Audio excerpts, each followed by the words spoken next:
if you want to read it up. Hey, bàbá fearless, èmi ò mà ní patient. Irú ikú wo ló pa Júdásì? Ó para ẹni. Ó yá, ẹ gbé mi débẹ̀. Sorry, it's not Luke. I think it's Matthew. It should be Matthew. I beg your pardon. Right. So Matthew chapter 27. I'm just going to go straight to it. Right. Verse 3. Then when Judas, the one who had betrayed him, betrayed Jesus Christ, saw that he had been condemned, he regretted what he had done. Mo ń ka Matthew chapter 27. Àwa ò lè kúrò. Tẹ bá ní superior argument, alẹ́ báyìí. Eléyìí sọ̀rọ̀ purọ́ sódà táwọn èèyàn wa tó wà nílé, àwọn náà ń kọ́ sílẹ̀, ẹ̀yin nìkan kọ́ lẹ wà ń bí. So people they are here, they are writing things down and so ó yẹ tẹ̀síwájú. Make I follow you. Sorry, I thought I was following you. Yeah, that's fine. Yeah. So thank you. Right, I'll take it again. Yeah. Matthew chapter 27, verse 3. I'll start from verse 3. Then when Judas, the one who had betrayed him, saw that he had been condemned, he regretted what he had done and returned the 30 silver coins to the chief priests and elders, saying, All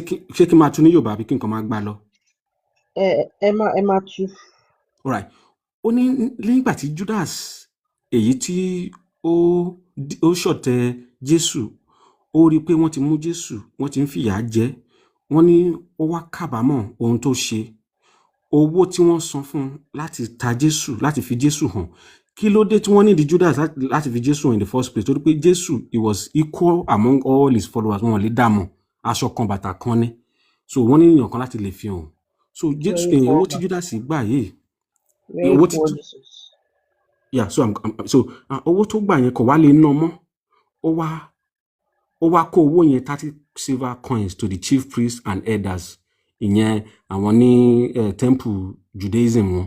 Verse 4, saying, I have sinned, betraying innocent blood. Ó ní mo ti dẹ́ṣẹ̀.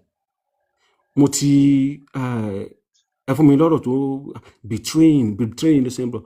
Mo ti ṣọ̀tẹ̀ ẹ̀jẹ̀ aláìṣẹ̀. That's the word.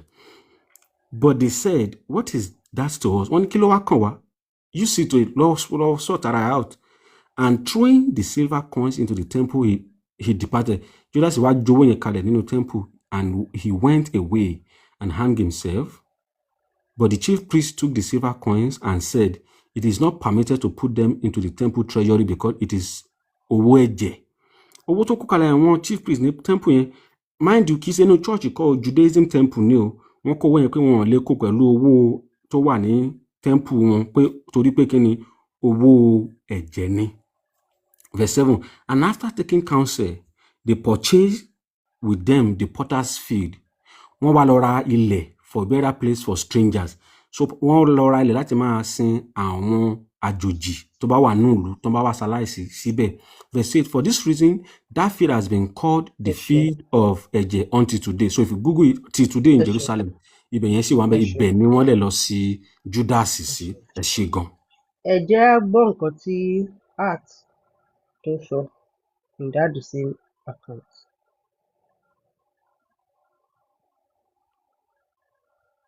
Act what, please? Can she? Ẹ̀ka Art 1. Art 1. A lè bẹ̀rẹ̀ láti jábẹ̀ láti 17. Act 1:17. Ṣé mọ̀ wípé àwọn priest ẹ má ti jẹ́ kí n sọ̀rọ̀, ẹ tẹ̀síwájú. So verse 17, because he was counted among us and received a share in this ministry. Now this man acquired a field for the wages of his wickedness, and falling headlong, he burst open in the middle, and all his intestines spewed out, and it became known to all who live in Jerusalem, so that field was called in their own language Akeldama. So Akeldama, that is field of ẹ̀jẹ̀, for it is written in the book of Psalms. Ẹ tún kíní ẹ̀bẹ̀ ṣe tún Yorùbá ní ti fẹ́ sọ̀rọ̀, ẹ bá wa ṣàṣì wẹ́wẹ́. So tí n bá ní kí n ṣàṣì wẹ́wẹ́, màá gbé láti verse 12. Ṣẹ̀gbà. Kí lẹ fẹ́ gbé láti verse 12? Why? Wá 17 yẹn. Why? Because I'm a scholar, I've told you. Scholar wo? Ẹ̀rí Scholar wo? bí mo ṣe gbé e látòkè kan lẹ́ẹ̀kan yẹn. Ẹ̀rín lẹ́yìn lọ yọ. A ní nǹkan tẹ̀yin kà yìí. Ẹ bá wa tú sí Yorùbá bí mo ṣe ní kẹ́ ẹ tú. Mi ì tí ní kẹ́ ẹ ṣàlàyé àbí kẹ́ ẹ expatiate àbí Òun náà ni kẹ́ mo ẹ sọ pé nǹkan tẹ́ ẹ kàn ṣáà kà yìí. Ẹ bá wa tú. Story ni. A kàn lè mú the end. A ní kí n ṣàlàyé táwọn tó ń gbọ́ wa kàn lè understand what happen. Ṣé gbọ́? Wàhálà wà báyìí. No, tó bá sọ fún wa náà, ṣé ń bẹ̀rù ní ṣebí ilẹ̀ mú wá. Èwo ni ṣé ẹ̀ ń bẹ̀rù? Kí ló ń jẹ́ ẹ̀ ń bẹ̀rù? Ẹ̀ ń bẹ̀rù ní ọ̀rọ̀. Ẹ sọ pé kàkà náà. That is Yahweh sọ. Nǹkan tẹ́ ẹ kà yìí, bẹ́ẹ̀ ṣe kà ní Gẹ̀ẹ́sì yẹn. Ẹ kà bẹ́ẹ̀ kẹ́ wá tú sí Yorùbá. Mi ì tí ní kẹ́ ẹ ṣàlàyé, mi ì tí béèrè pé kí ló ṣẹlẹ̀. So because he was counted among us, so do you know who they have been? Ṣé mo yàn tó ń sọ̀rọ̀ nípa ẹ̀ ń bí?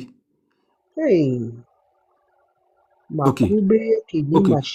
Because he was counted among us and received a share in this ministry. Torí pé àkàkùn wa, òun náà dẹ̀ ní ipa ní ministry yìí. Verse 18, now this man acquired a field for the wages of his wickedness and falling headlong. Wọ́n ní arákùnrin ó dẹ̀ fi ó ra ilẹ̀ láti owó iṣẹ́ ẹ̀ṣẹ̀ èyí tó ṣe and falling headlong. Àìgbọràn ló ṣe. He burst open in the middle and all his intestines spill out. Wọ́n ní ó gúnra ẹ̀ lẹ́ẹ̀rín, gbogbo ìfun ẹ̀ dẹ̀ tú síta. And it became known to all who lived in Jerusalem, so that field was called in their own language Akedama. So wọ́n ní adẹ̀wà mọ̀ ní gbogbo Jerusalem pé field yẹn ní gbogbo Jerusalem wọ́n mọ̀ sí Akedama, that is a field of ẹ̀jẹ̀, ìyẹn ilẹ̀ ẹ̀jẹ̀. For it is written in the book of Psalms, let his residence become deserted and let there be no one to live in it. And let another person take his position. Yeah. So àkáǹtì ta la fẹ́ gbàgbọ́? Ṣé àkáǹtì Matthew ni àbí ti Acts? Ta ló ń parọ́ nínú àwọn méjèèjì? So now, ta ni wọ́n sọ̀rọ̀ ń pa ń bí báyìí? Scholar lẹ́yìn, ó yá ṣàlàyé fún wa. Mo ń béèrè lọ́wọ́ yín ni who is being. You are the scholar in this room. Explain to us, Tala. Okay, so hang on. I will get to it. Acts chapter 1. Ẹ ṣe fẹ́ lọ kà kẹ́ tó explain fún wa ni. Scholar ó yẹ kẹ́ máa jọ̀rọ̀ Yahweh lẹ́nu. Mi ò sọ pé mo ní sáyẹ́ǹsì lẹ́nu. Ó ní kẹ́ máa ṣe àṣàrò ní ọ̀sán àti lóru. Ìyá Big Joes, mo nìkan on the road fún wọn kọ́kọ́ gbà yẹn lọlé. Tẹ́ bá ti ṣetán pẹ̀lú just. Ṣé mo gbogbo lé kí bàbá wa kan tó máa wá nǹkan tán wá? Matthew sọ fún wa wípé àwọn Farisí àwọn ló lọ ra feed. Wọ́n dẹ̀ ní Júdásì bó ṣe kíni ó pokùnso. Gbà tí bọ̀dá wa Hart tó fẹ́ ganu sí Mike tó fẹ́ gbẹnu sí Mike lórí ọ̀rọ̀ yẹn. Bọ̀dá wa Matthew Hart ìyẹn ni wípé bọ̀dá Júdà òun ló lọ ra feed o. Ó dẹ̀ fọrùn rọ́ ìfun ẹ̀ dẹ̀ tú jáde. Àmọ́ eléyìí tá máa gbàgbọ́ ǹsìn. Ṣé ẹ̀mí mímọ́ tó ṣàlàyé ọ̀rọ̀ fún Matthew ṣó ti mọ̀ gógóró ni nígbà tó dé ọ̀dọ̀. Acts chapter 1 verse what? Let's Báwo ti mọ̀ gógóró gan mo tún downgrade ògógóró ni. Acts chapter 1 verse what? Let's see me. Ṣé mo Acts ta kàtọ́ sí? Ṣé mo kọ́ tẹ̀ ká? Ẹ kàn rán mi létí. Verse what? Verse 17, right? Acts 1 abẹ̀ láti 17. Àbí a fẹ́ kà láti bẹ̀rẹ̀. No, it's fine.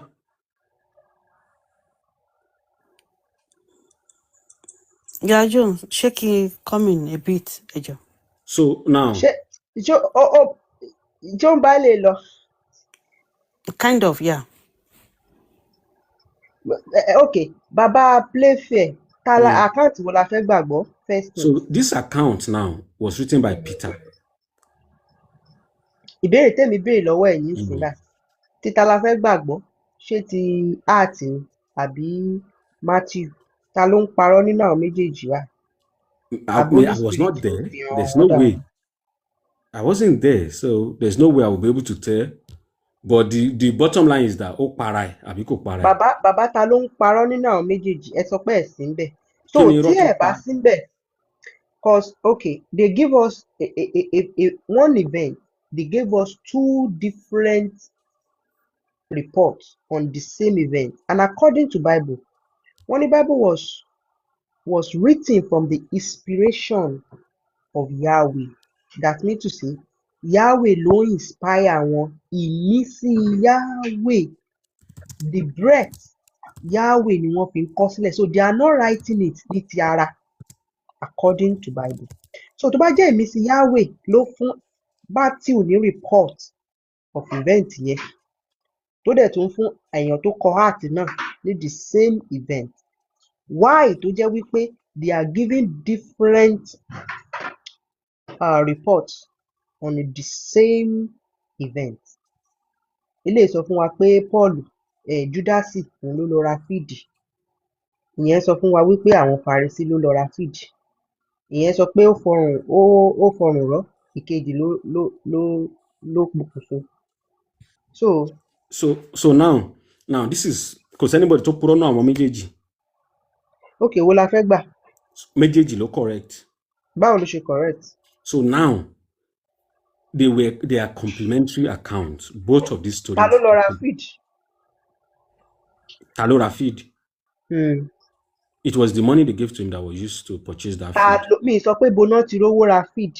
At least ẹ sọ pé you are a scholar, ẹ dẹ̀ sọ pé ẹ ní degree tó yapa. Congratulations. Now ìbéèrè tí mo béèrè ni pé ta ló lọ ra feed? Mi ìbéèrè pé ibo ni wọ́n ti rí owó ra field. Ta ló ra field? Ta ló lọ ra ilẹ̀? So now the chief priest in Matthew wọ́n ra feed yẹn.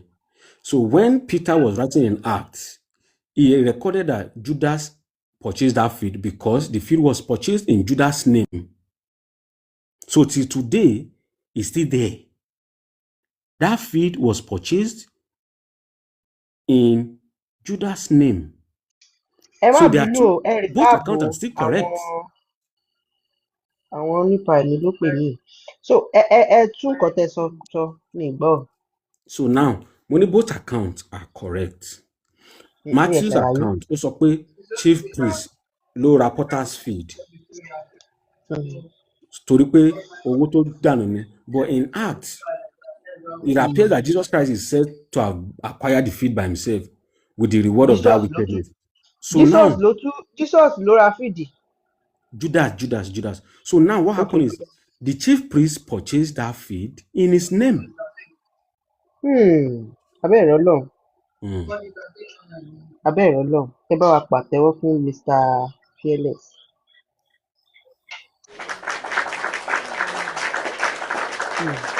Ta bá ní irú àwọn àgbà bíi ti nílẹ̀ Kóòtù Òjìrì, ilẹ̀ wa máa tètè dá gan.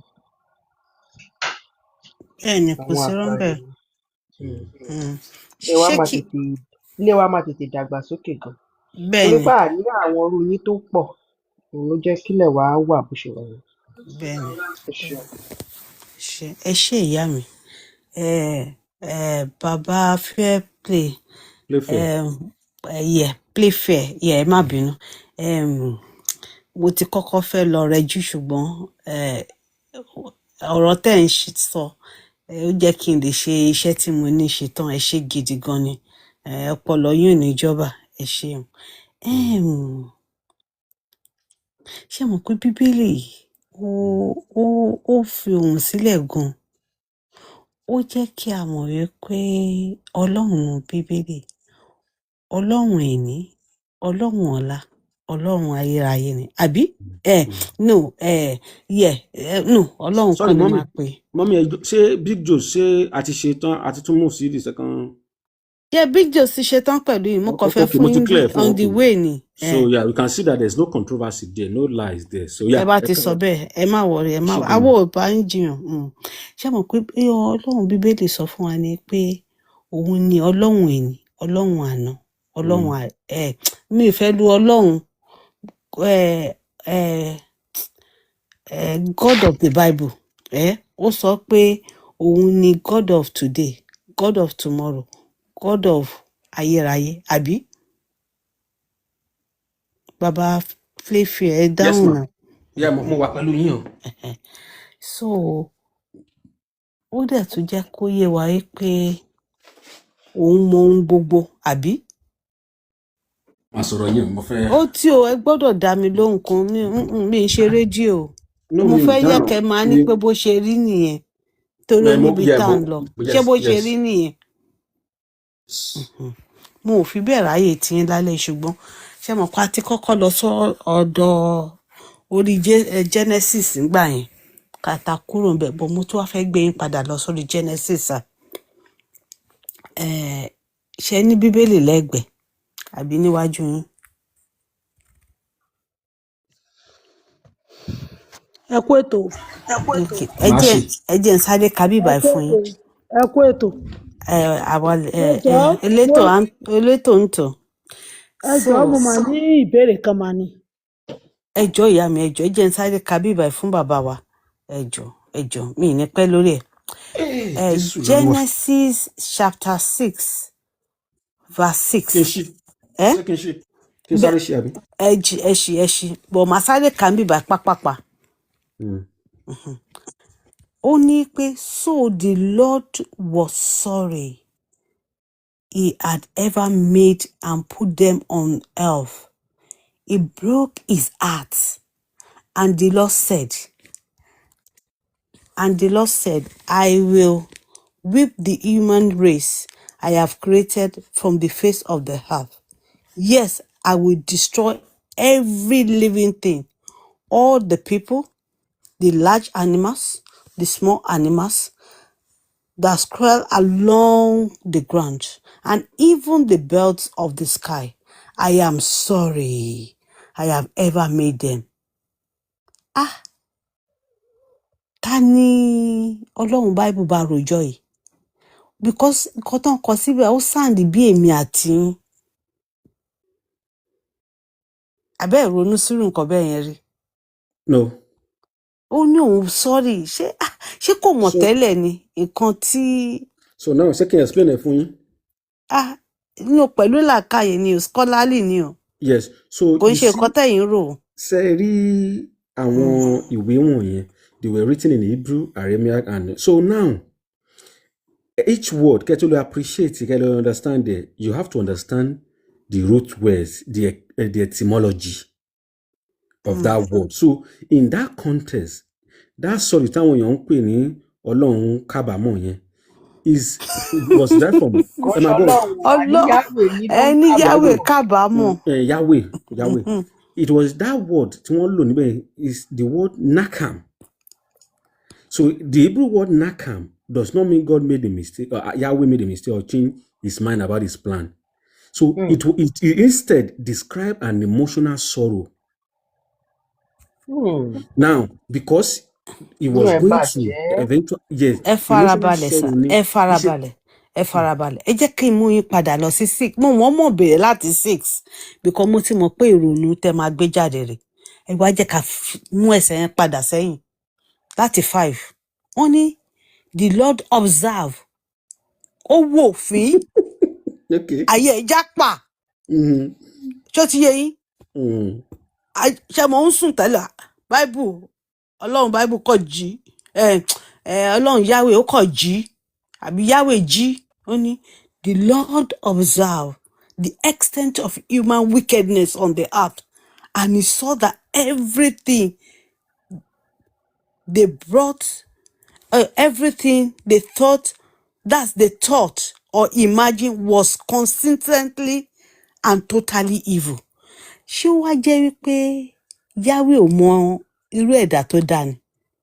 Ṣé àbí ronú sí irú ọ̀rọ̀ yẹn bíi pé gbogbo kíní yìí gan àwọn storybook yìí àwọn èèyàn kan ló kọ̀ jókòó wọ́n kù kẹ̀ síta wọ́n wá gbélé yín lọ́wọ́ ẹ̀yin ò ronú bẹ́ẹ̀ ni. Ọlọ́run mo ń sọ fún yín pé Ọlọ́run mo ń ṣàlàyé fún yín pé nǹkan tó jẹ́ kó rí bẹ́ẹ̀ yẹn ni wípé ṣe rí etymology is quite very profound, right? And is kí ni túmọ̀ etymology sir? Èmi ò kàwé o lọ títí. So ibi tí misunderstanding ti wá ní gbogbo kíní wọ̀nyí. So etymology is actually the study of words, languages, how So now is the root of these words, how the context where it was used, how was it used? Okay. Where was it Wọ́n ṣe used? use them a tún padà lọ síbẹ̀. No, me, you can't sọ fún mi, The Lord observe. So now, mo wá sọ fún Ẹ yín pé dúró, ta ló ń wò? Ẹ ní sùúrù. Ta ló ń wò ńgbà tí Yahweh ń wò? Tó fi mọ̀ pé observe ni. So it's an account, revelatory account. Ta ló wà ńbẹ̀? Tí Moses wrote this book. So Mose, òun rí Yahweh nìyẹn. Another fallacy lẹ́tún fẹ́ lọ. Ẹ ní sùúrù. Ṣé Mose òun rí Yahweh ni? So now, bàbá mi ẹ máa jẹ́ àlọ́lá káyè délẹ̀ o. Ẹ jẹ́ kí n down now. Ṣé rí ẹ ní sùúrù, ṣé rí gbogbo àwọn nǹkan tẹ̀ ẹ má bínú pé mo fẹ́ sọ nǹkan tó yẹ kí n sọ, ẹ dáríjì mí. Ẹ má bínú pé mo fẹ́ sọ nǹkan pé ṣé rí gbogbo àwọn diarrhea yẹn, nǹkan tèmi náà máa pọ̀ síta tẹ́lẹ̀ nìyẹn. Tí làákàyè wọ̀ bá tí pé ok mo ń gbọ́ yín lọ sà, ẹ má bínú, mo ń gbọ́ yín lọ. So now, mo fẹ́ bèrè question tí tẹ́ bá ń travel, tẹ́ fẹ́ board flight. Okay. Èmi ò wọ flight rí o, kí ló ń jẹ́ bẹ́ẹ̀? Okay, I don't know which other example to use now. So now, say tí èèyàn bá ń study, for example, Charles Darwin tó kọ Evolution of Man. Say Origin of Species. Pardon? Already wrote The Origin of Species, not Evolution. Thank you very much. God bless you, sir. Origin of Species. God bless you, kẹ̀. Àbí God fẹ́ pa sán ni. Wọ́n àmọ́ God ń bí o. So Ọlọ́run bless you. It should bless you. Okay, Ọlọ́run. Bẹ́ẹ̀ni, èṣù bẹ́ẹ̀ ni. So now, ṣé àwọn archaeological records wọ̀nyẹn tó fi ṣe references láti derive at these syllogisms from all of the hypotheses he constructed from the beginning, ṣé a béèrè lọ́wọ́ Charles Darwin pé ṣé ó wà ń bẹ̀? No, nǹkan tó ṣẹlẹ̀ ni pé àwọn èèyàn ti sọ nípa Origin of Species before Darwin. Al-Jais ó ti theorize nípa the theory of evolution, environment and variation, and struggle for survival. The only thing tí Charles Darwin to add only natural selection. So kò kí ń ṣe a new idea. Lovely. He read so now, the classics, the people that came before him, and then that's it.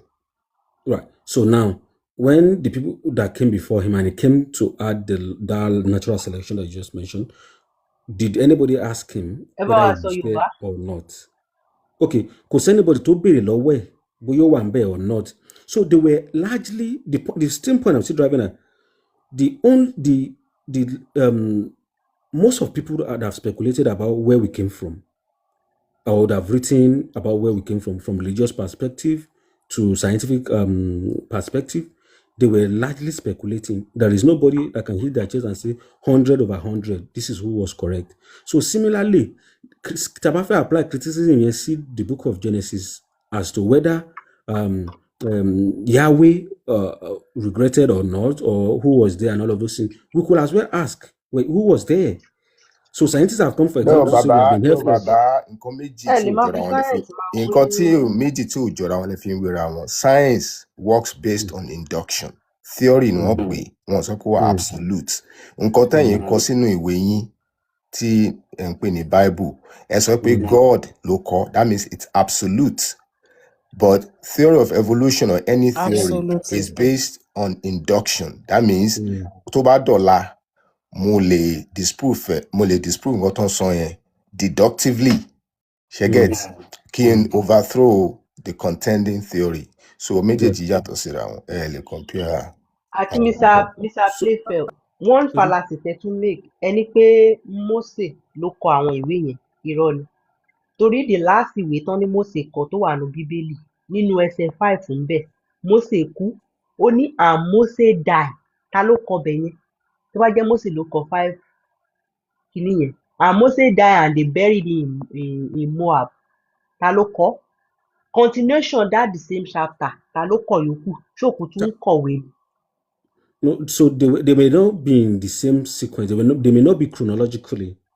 Do you get Okay, it? ta ló kọ Because and Moses died. those books were largely compilation, and let me tell you how Ojusu the it is. compilation. You said Mose kọ, and that's the claim of ẹ̀yin àgùntàn wípé Mose ló kọ the first book, the 5 Baba books. That's play not even the contention. Baba play fair ẹ dúró Let's take it Baba one play fair at a Baba time. play fair ẹ dúró kí ni ìyàtọ̀ láàrin Pentateuch àti Torah? Mi ò mọ àwọn ìwé wọ̀nyí. I can't, to be honest with Ẹ̀yin you. scholar ẹ̀yin scholar tẹ fẹ́ engage intellectually ṣé mo sọ fún yín ó tán náà ti mú yín. Kí lẹ̀ ń sọ?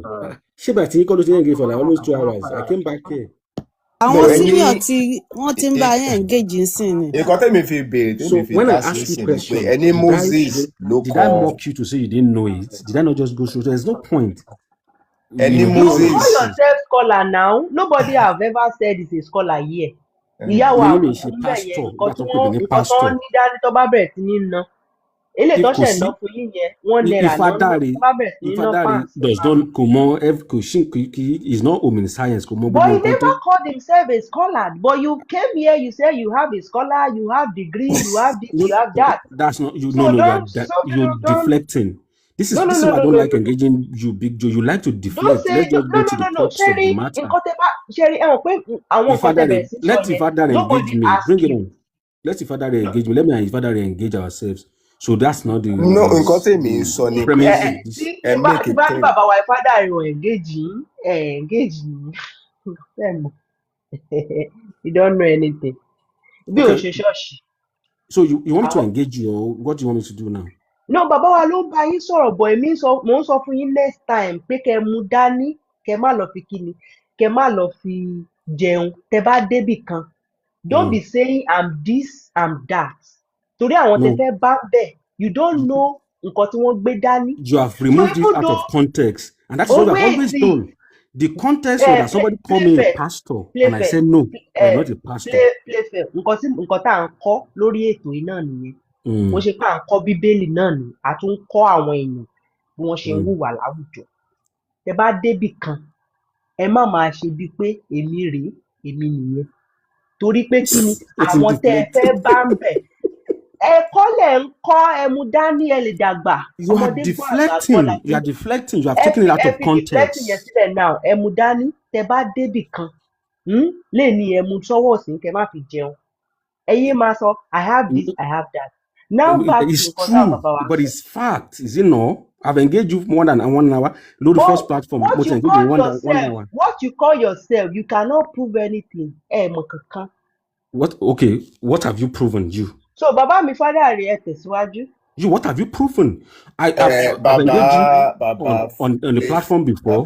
Baba play fair. Respectfully, where you were misinterpreting Quranic verses, and I said no, this is not what they said there. Baba play fair. Eduro make a monumental claim. You pay Moses ló kọ ṣe Old Testament lẹ́yìn pé.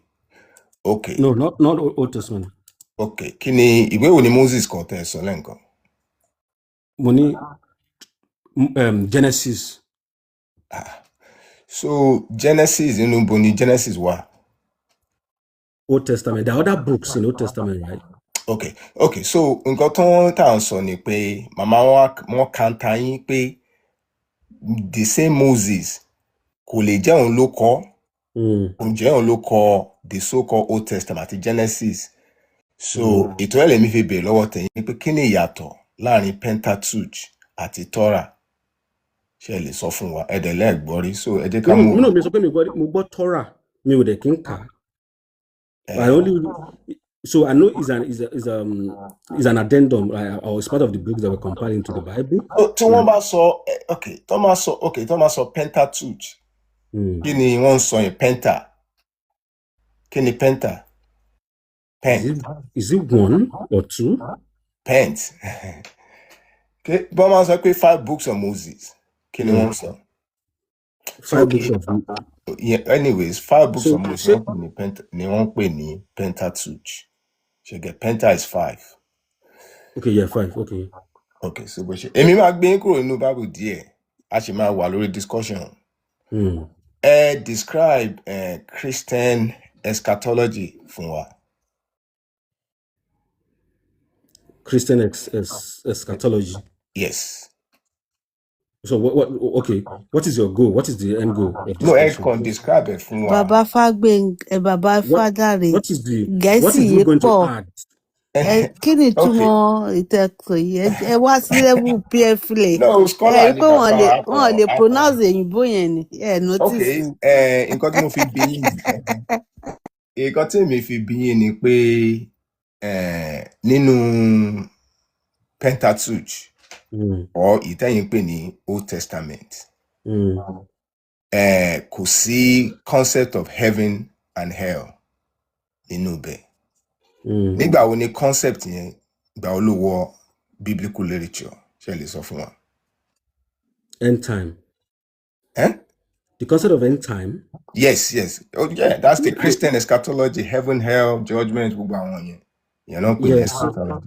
Gbà wo ló wọ nínú biblical literature? I think it's largely New Testament. So kò sí nínú Old Testament. To be fair, no. Okay, kí ni irú God wo ni God tó ti wà láti ṣèṣìkọ́ ṣe ilé ayé tó dẹ̀ ṣì wà lẹ́ni tó dẹ̀ máa wà pátápátá tó máa wà forever, tó jẹ́ pé ìgbà tó kọ́kọ́ gbé testament kalẹ̀ kò rántí sọ fún àwọn ará ayé wípé ibi báyìí lẹ́ ń lọ o, inú nọ́mbà ló máa jù yín sí o, inú heaven báyìí ló máa gbé yín lọ o. So ó wá ẹ̀ṣẹ̀ wá di according to story tẹ̀yìn ìgbà tó ẹ̀ṣẹ̀ wá gbé New Testament jáde ló wá ẹ̀ṣẹ̀ wá rántí pé kóun introduce the concept of heaven, hell, judgment. Irú God wo nìyẹn?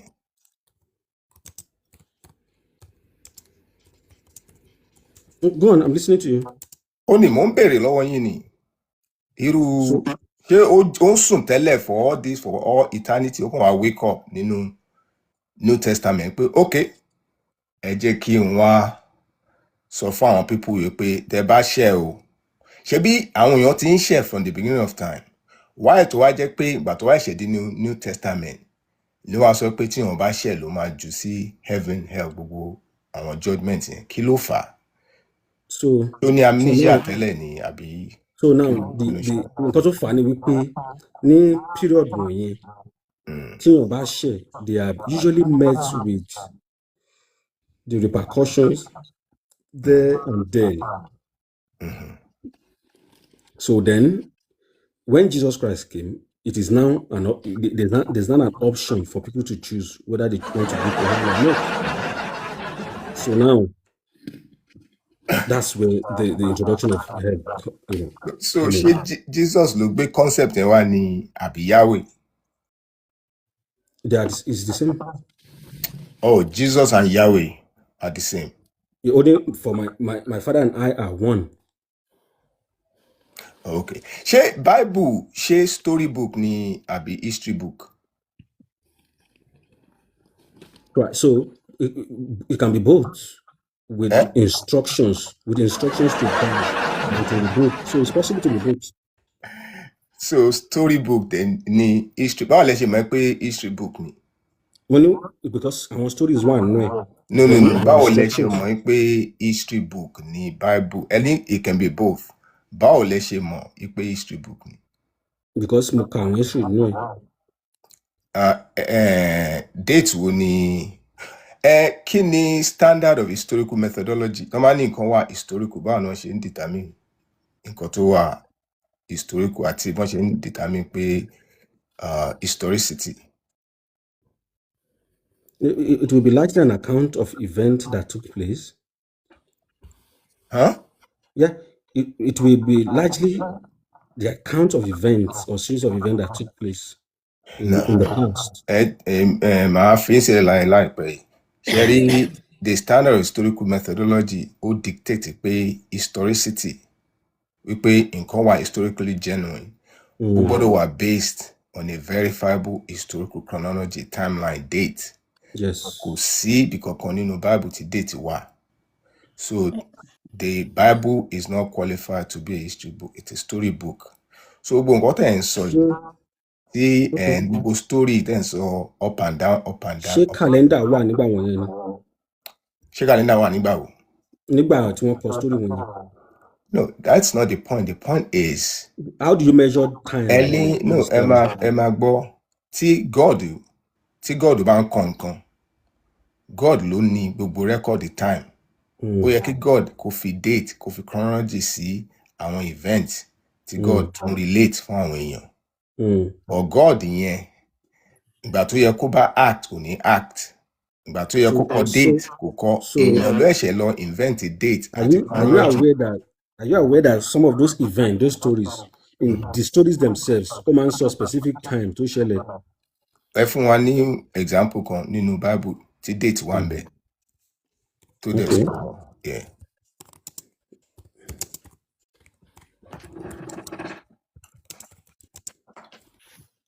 Ẹjọ sáà sí mo lè sọ̀rọ̀. So tó bá sọ pé Bible máa parí tó bá ti fún wa ní. ìsìn lọ́sẹ̀ sọ fún wa pé story book ní Bible. So tó bá jẹ́ sọ pé story, nǹkan tó bá jẹ́ story, ó lè kọ òṣì síbẹ̀. Ìjàpá àti yan níbo ní story. Ẹjọ ṣé mo lè sọ̀rọ̀ ẹjọ? No, ẹ jẹ́ kó wọ́n gbé date fún wa. Ẹ máa sọ̀rọ̀ àti fẹ́ parí. Bàbá Àlìó, àgùntàn ni yín ni àbẹ́rú? Àbọ̀mọ aládé?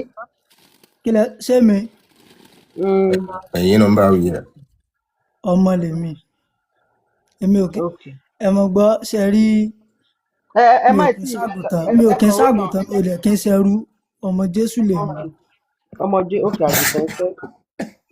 Ẹ ní sùúrù ẹ jẹ́ kán ṣetán pẹ̀lú. Ẹ̀yin náà làgùntàn Ísírẹ́lì ṣe é mọ̀ ni. Ṣèbí àwọn pásítọ̀ lolùṣọ́ àgùntàn. Yes.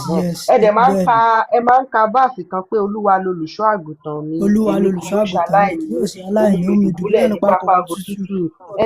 Àgùntàn ni yín náà. Mo accept. Àwọn pásítọ̀ dẹ̀ lolùṣọ́ àgùntàn. Mo accept. Ìyá mi fídíò èmi ti ṣetán pẹ̀lú bàbá playfia wọn. Ẹ máa engage Àlàó lọ so tó má dẹ̀ dé. Mọ̀ kó tó ṣẹlẹ̀. Ẹ̀yin ní sùúrù òkè. Ẹ ó dán o. Ó yá mò ń gbádùn yín. Ṣé kí n sọ̀rọ̀? Bàbá Àlàó. Ṣé mo pé gbà tí mo pè yín lágùntàn? Ẹ fẹ́ ṣe bákan. Bọ̀ mo ti wá accept báyìí. Ṣé ti ready? Mo yá ó yá. Ṣé ti ready? Bàbá Àlàó ẹ ó dán. Okay. Yes, I'm ready. So in the book of Jeremiah chapter 36, verse 9. Okay. From verse 9 to 23. If you read there, you will see. No, I can't jáde fún wa. Jeremiah 9. Jeremiah what? Chapter 36, please. 36. Verse give me. Sorry, I mean Ezra. Ezra 10:9. Ezra. Yes. Ezra Dodi. Ezra what? Chapter 10, verse 9. Verse 9. Only then all the men of Judah, Benjamin, gathered themselves together unto Jerusalem. Matthew, money Ezra chapter 10, verse 9. Oh no, ni. Ní kí fi hàn yín ni. Àbí ẹ̀yin dẹ̀ lè kà fún wa anyway. Okay, Ezra.